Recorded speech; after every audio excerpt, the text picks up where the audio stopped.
To celebrate the bicentennial of our home state, my best friend and I will be spending a little time each month exploring places in Alabama. Some of them may be places we've been before, and some may not. Some of them may be popular destinations, and some of them may be a little more off the beaten path. Hopefully this series will be informative, interesting, and fun. This first episode, however, may not hit all the points, because it was a little bit last minute. I expect they'll get better going forward, but let's go ahead and get started. For the month of January, I'll be talking about a major center of North American culture and the first two state capitals.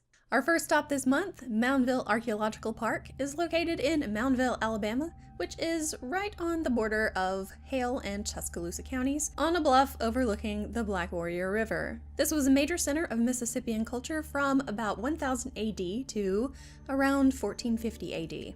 The city was protected on 3 sides by a wooden palisade wall, and on the 4th side by the bluffs of the river. 29 mounds still remain in the park, and that is how it got its name.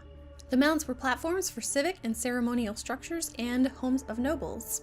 It's believed that at the height of its population, there were about 1,000 people that lived within the walls, and about 10,000 people who lived in the surrounding countryside. It was once called the Big Apple of the 14th century by National Geographic. However, by the 1500s, the area was mostly abandoned. The residents mostly grew corn and fished for food, and they used their surplus corn for trading. There are several displays in the park that show what life may have been like for the people who lived there. Yes, the mannequins are pretty old and creepy. I mean, look at this poor guy. Just look at him. Where is his neck? At the site, you can climb to the top of 2 of the mounds and look out over the central plaza. This is just a big tree. I thought it looked pretty cool. There's a museum in the park that houses over 200 artifacts that have been excavated from the site, including the rattlesnake disc. This is the most famous of the artifacts found in Moundville. Moundville Archaeological Park is owned by the University of Alabama. Every year in October, they hold a Native American festival where you can learn about pottery making, weaving, beadwork, tools and weapons. You can even learn how to use an atlatl, which is like a spear thrower. You can also watch traditional Native American dance performances. The park also has nature trails and campgrounds, as well as a very small conference center. Also, while we were there, we saw a random dog walking around the park, and he coughed in our direction. It was alarming.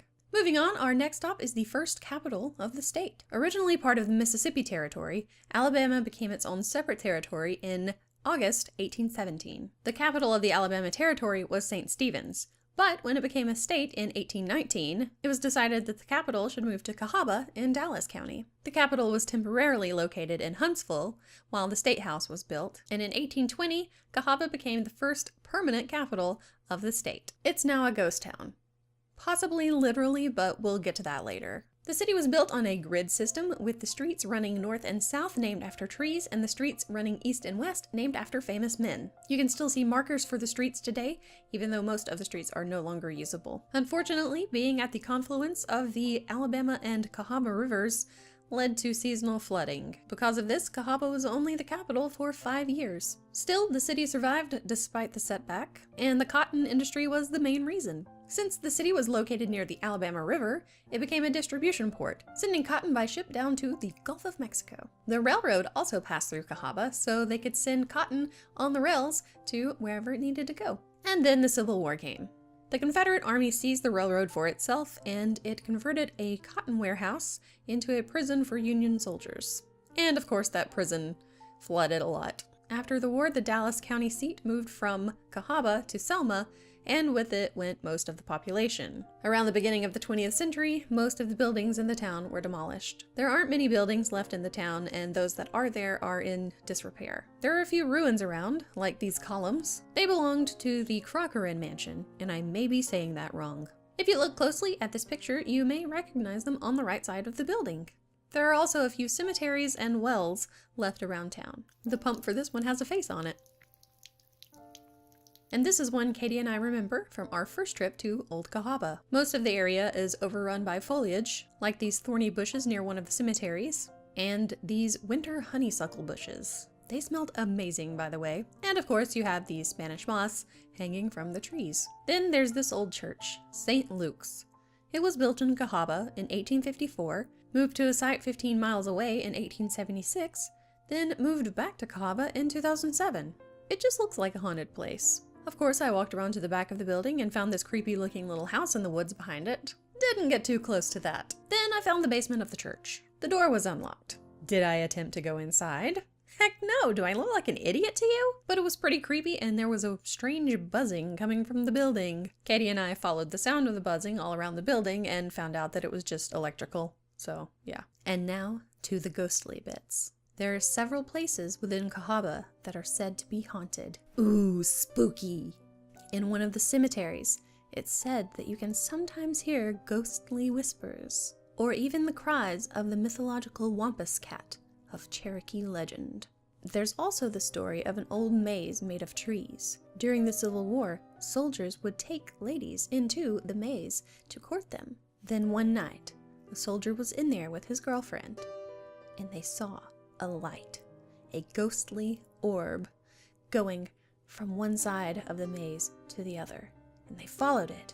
And when the soldier tried to grab the light, his hands went through it, and it fluttered away. After that, when couples would go through the maze to court, they would always look for the ghostly light. The maze was located somewhere near that pump with a face that I showed you earlier. So, while Katie and I were exploring that area, standing in an open field, I said, I wonder where that maze was. Only seconds after I pondered this aloud, we heard a noise in the distance. Later, Katie said it sounded to her like a scream, but to me, it sounded like a wolf's howl. But when we heard it, we immediately started walking away from that area because no. But as we were walking away, we heard it again, as if it was saying, "Yeah, that's right, walk away," in a taunting manner. So what was it that we heard? Was it a ghost? After all, we were near the site of the ghostly orb in the maze. Or was it the cry of a wampus cat, warning us to leave its territory? Or was it an owl? Because when we heard it the second time, it kind of sounded like an owl. It was probably an owl. I think that's enough scary stuff for today, so we'll move on. The last place for today is in Tuscaloosa, located in Tuscaloosa County. When the state capital was moved from Cahawba, it was moved to Tuscaloosa. So Tuscaloosa was the capital from 1826 to 1846, when it was moved again, but this time to Montgomery, where it still is today. Unfortunately, the Capitol building in Tuscaloosa burned down in 1923. All that's left now are the ruins of the rotunda and a couple of columns. Still, it's a picturesque little spot in the city, located in the aptly named Capitol Park. Next to the park, you can find the Old Tavern, a stage stop and inn built in 1827. And those are the Alabama locations for January. Katie and I haven't decided where we'll be going in February, so you'll just have to find out next time. And hopefully we'll both be on camera for the next one. But that is it for today. I hope you enjoyed our little adventure through history, and I'll see you next month. Bye. Hey girl, your titties are helping.